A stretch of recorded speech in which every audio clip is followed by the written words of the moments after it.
You're listening to the Ask Drone U podcast. You ask, we answer your drone questions. Whether you're here to turn your passion into profit or you simply fly for fun, we're a community of learners and teachers who aspire to achieve greatness. We are Drone U. Hey everyone, and welcome to another fantastic episode of Ask Drone U. Thank you for being here. My name is Paul.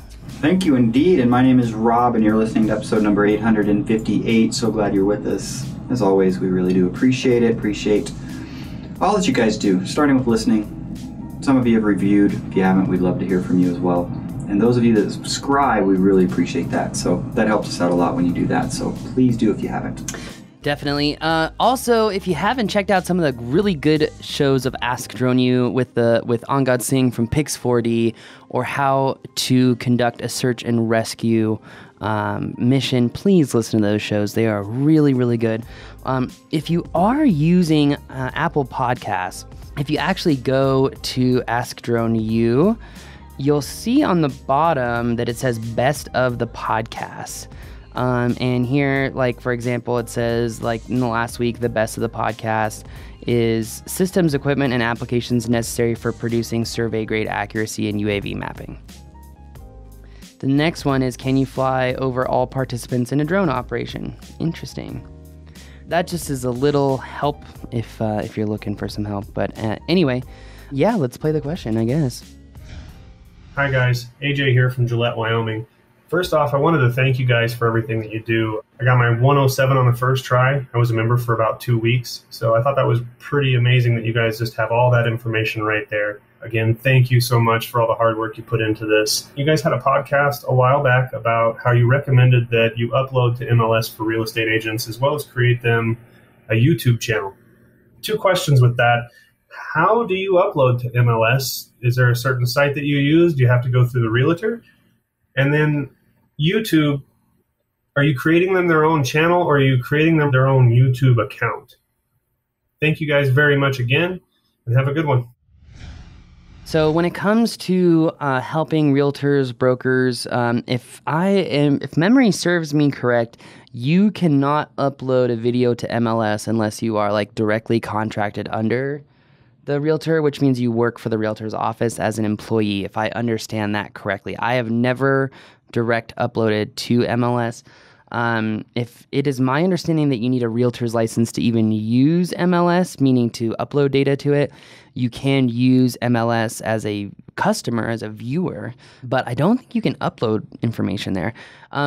He asked a good question too about YouTube, and I don't think I did a good job of clarifying it, but he asked, should we be building a YouTube channel, or should we be building an account?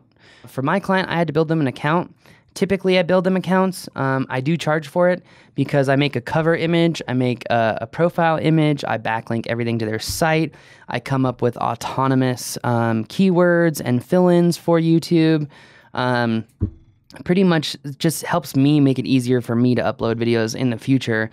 But I do charge pretty significantly for that, because if a realtor doesn't have enough time to figure out how to make a YouTube channel, then it says a lot about the person. So it's just, and I just mean that because I know older people are, less willing to learn, and they don't want to spend time on things that they don't understand. Creating a YouTube channel is probably one of the easiest things that you can do online. I think actually at times it's easier than creating an email address.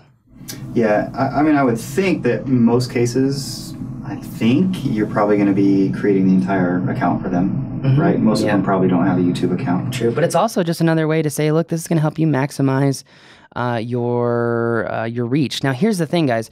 A lot of realtors are not using YouTube. They're using Vimeo. They're buying pro accounts, and the reason is very simple. With MLS, you're not supposed to advertise anything on your videos at all, and YouTube adds advertisements at the end of every video, so you could literally be advertising for the competition. So a lot of realtors are using Vimeo, not YouTube. Their branded content is on YouTube, but their unbranded content is on Vimeo, and that is typically what is linked to MLS, just to clarify. Okay, so that being said, they're probably linking to videos in MLS, not even posting directly in there. I'm not sure that you can. I thought you could, but honestly, okay, I learned something this weekend. Okay, I think this story is actually really pertinent to today's question. This last weekend, I went to Austin, Texas. I went to look at houses. I went to show my wife Austin. It's somewhere I really, really enjoy being. It's a beautiful place.